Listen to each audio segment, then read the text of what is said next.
Khizr, welcome. Good to see you. Good to see you. Thank you so much for coming here. Tonight we are honored to stand here as parents of Captain Humayun Khan and as patriotic American Muslims.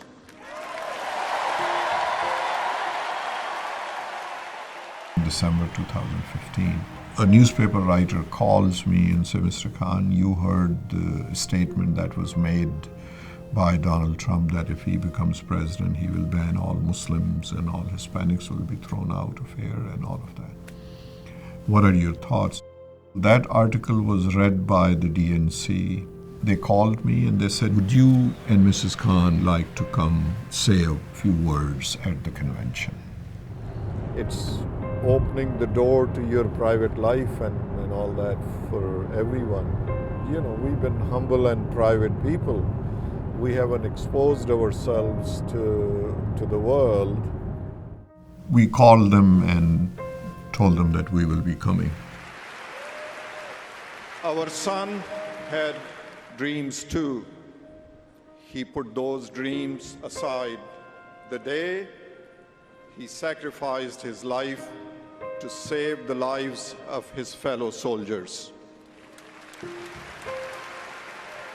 If it was up to Donald Trump, he never would have been in America. So this house here is my parents' house. They've lived there for over 50 years. Wonderful. It's a really special place. I was watching the Democratic National Convention. Khizr Khan talked about how he, as a Muslim immigrant, was portrayed as this potential terrorist, potential spy, and yet he had sacrificed his eldest son, who was fighting in the Iraq War. What he was going through resonated with me so much, and I reached out to him and told him my story, and that's how we got connected. There was a person in our family that I never knew, and that was my Uncle Baco. My mother one day in the kitchen asked me to sit down, and she brought out a photo album. As we went through it, she came to a photograph of my grandparents during World War II. They had lost their eldest son, my Uncle Baco, in the war, and they were accepting an American flag in a concentration camp where Japanese Americans were being held. It was this hidden trauma that we had in our family that you could sense in my mother, my aunts, and my uncle. And a lot of these stories are coming out now, and it's too bad that they didn't come out when people were still alive. So you can, honor them and. Right. Right.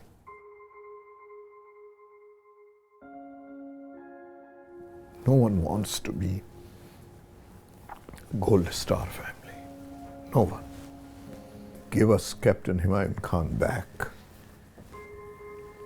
I know she feels exactly the same way. But, it's all said and done. You cannot reverse the time.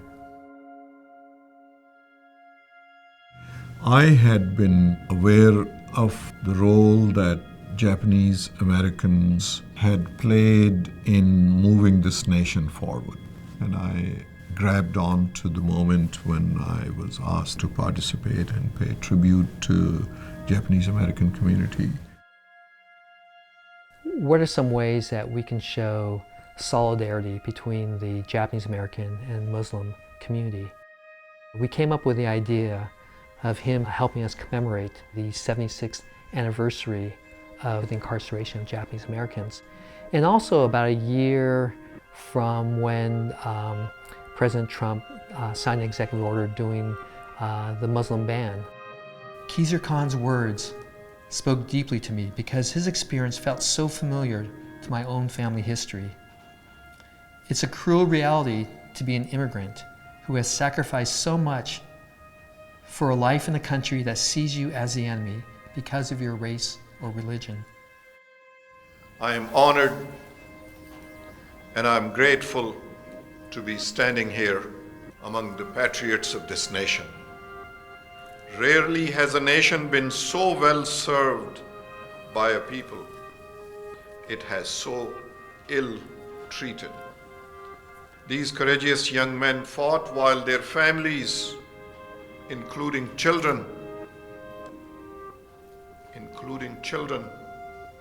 remained behind barbed wires back in home in America.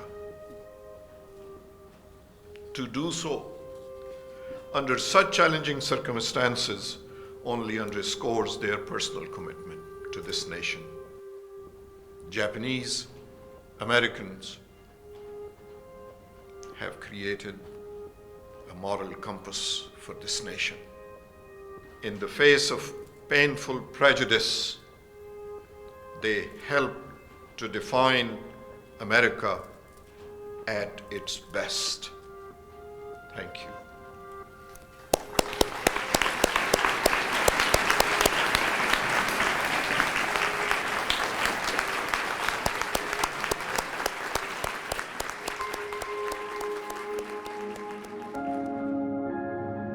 He saw from distance a car coming towards the gate. Behind the gate were soldiers that had just eaten breakfast. He stood in front of it and he tried to stop it, and he stopped it. They detonated and he died, but he protected everyone else. He was the only casualty at that day. We were blessed to have him for 27 years. He has left us with the light that the world continues to come to light their candles from. It is that spirit of protecting others that gives me hope and courage and all to move forward.